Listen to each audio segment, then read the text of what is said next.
Gusto na rin niyang iwan ang pamilya niya para sa akin. Gusto niyang magpakalayo kaming dalawa. At magsama pero hindi pwede. May nangyayari na sa amin ng bayaw kong lalaki.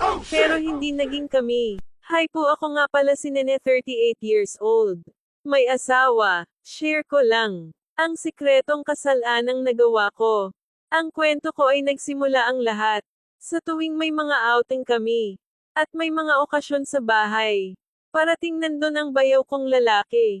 At kanyang asawa. Ang asawa niya ay nakababatang kapatid ko na babae. Sa tuwing nakakasalamuha ko sila.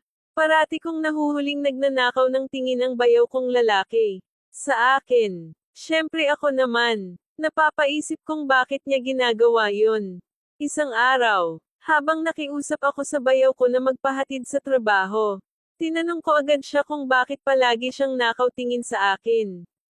Parang nabigla siya sa tanong ko. Sinagot niya ako ng pabiro. Nagagandahan lang daw siya sa akin. Dahil sa edad ko na 38 na. Ang bayaw ko naman ay mas bata sa akin ng 11 years. Gwapo siya, matangkad, mestizo. At bet ko talaga nung time na yun na hinatid niya ako. Hiningi niya number ng cellphone ko. Kasi bawal kaming magka-chat sa FB. After nung paghingi niya, araw-araw na kaming nagte-text. At nagtatawagan ng palihim. Dahil parehas kami may mga asawa. Habang nagkikita na kami ng palihim. Merong na rin nangyayari sa amin. At napakagaling niya sa kama. Siguro dahil sa bata pa siya. Sa kanya ko lang na-experience ang hindi ko naranasan sa asawa ko. Wow. Once a week kami nag-motel. Hindi na rin ito napapansin ng mga partner namin. Dahil mga busy sila sa kanilang mga trabaho. Hindi na rin ako nag-alinlangan na pumatol dahil ilang beses na rin akong niloloko ng asawa ko. At nawawala na rin ang Oh gusto my ko sa kanya. God. Sa almost 5 years na merong nangyayari sa amin ng bayaw ko. Lalong lumalalim ang pagtingin ko sa kanya. At ganon din siya dahil siguro napakaingat. At napakabait sa akin. At maalaga habang magkasama kami. Napakasaya ko.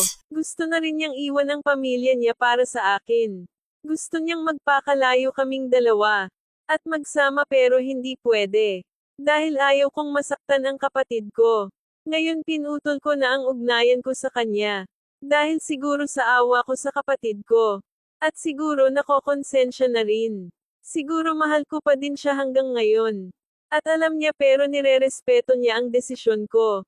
Hanggang dito na lang, maraming salamat po from Nene.